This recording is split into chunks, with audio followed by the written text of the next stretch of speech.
this is what made the character so interesting to me, is he's a spy who doesn't want to be a spy. He'd rather be watching this film on Netflix than be in it. You know, he's forced to do this. It's this or jail.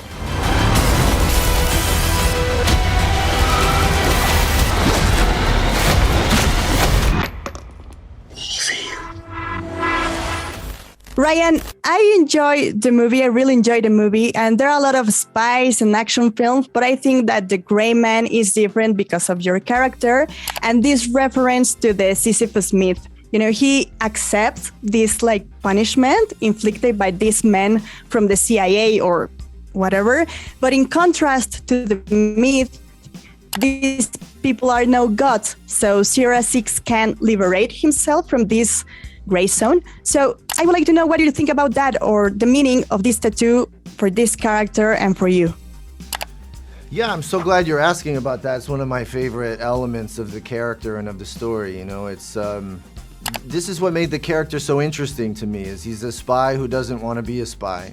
He'd rather be watching this film on Netflix than be in it. You know, he's forced to do this. It's this or jail, and he's still in a kind of prison, and this option is at least a way for him to live a little before he dies. You know, these opportunities to be out on these jobs are opportunities for him to travel. You know, you see him in the beginning of the movie, he's eating dinner, you know, he's enjoying the fireworks, he's trying to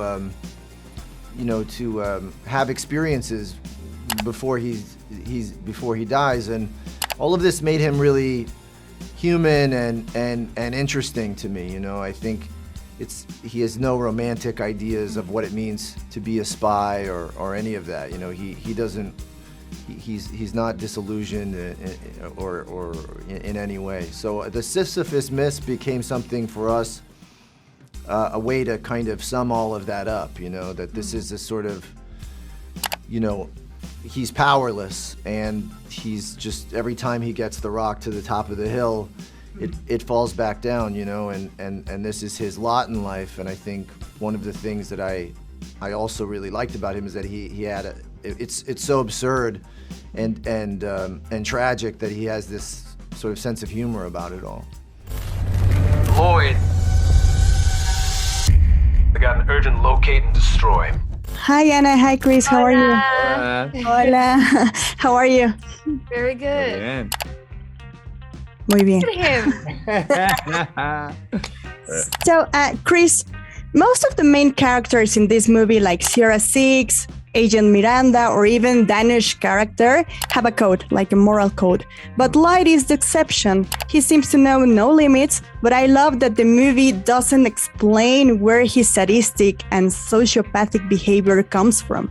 And that makes him look even more dangerous and terrifying. So did the script or the directors explain to you the character's background, or? No, I mean, we talked a lot about what kind of creates someone who, in the beginning of their journey, chose something that's very regimented. You know, he used to be in the same program as Sierra 6, and he was obviously kicked out for disciplinary reasons. But there's even a quote in the beginning of the movie that we put in with Arthur Schopenhauer. I think Lloyd is someone that just kind of has a very, very strong opinion about how the world should work. You know, he's not, it's easy to kind of take a character like Lloyd and think he doesn't care and that he's just, you know, dancing to the beat of his own drum, but that's not the truth. In fact, I think Lloyd actually cares deeply and thinks that the way he is and the rules he plays by are not born of indifference or apathy or irreverence. They're actually born of intellect and wisdom. And I think he sees himself as a superior being, as someone that actually understands something that people are missing.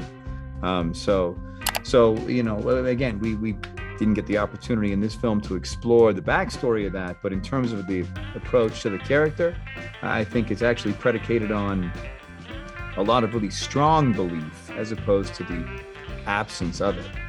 Yeah, and Anna, Lloyd is the kind of character that is necessary because someone has to do the worst part of the job. But I think that Danny Carmichael is even worse because he never gets his hands dirty. He has Lloyd or even Agent Miranda to do the dirty work for him. So I would like to know, what do you think about that? Because we are not trying to judge the characters, but maybe we can compare. Or what do you think about that? I mean, I despise him.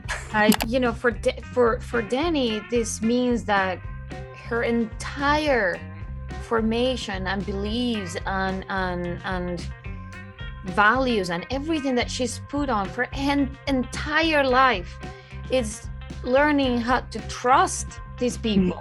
She believes that she's working for the good guys, doing the right thing, saving innocent people in the world, and to realize that this person is lying to their colleagues who are actually out there risking their lives is just a huge betrayal, and that has to it forces her to just figure out the things on the spot and risking everything. So it is pretty despicable when you have to work or when you have to deal with people like this, and it's also very scary that they're unpredictable. You don't really know. You don't see them coming. You hurt? I mean, my ego's a little bruised. And there is one scene that it's interesting, at least it's for me. I don't know if you remember it, but it's when Claire takes a picture of Six with her instant camera. Yeah. And he decides to keep it. He smiles and he puts the picture in his pocket. Yeah.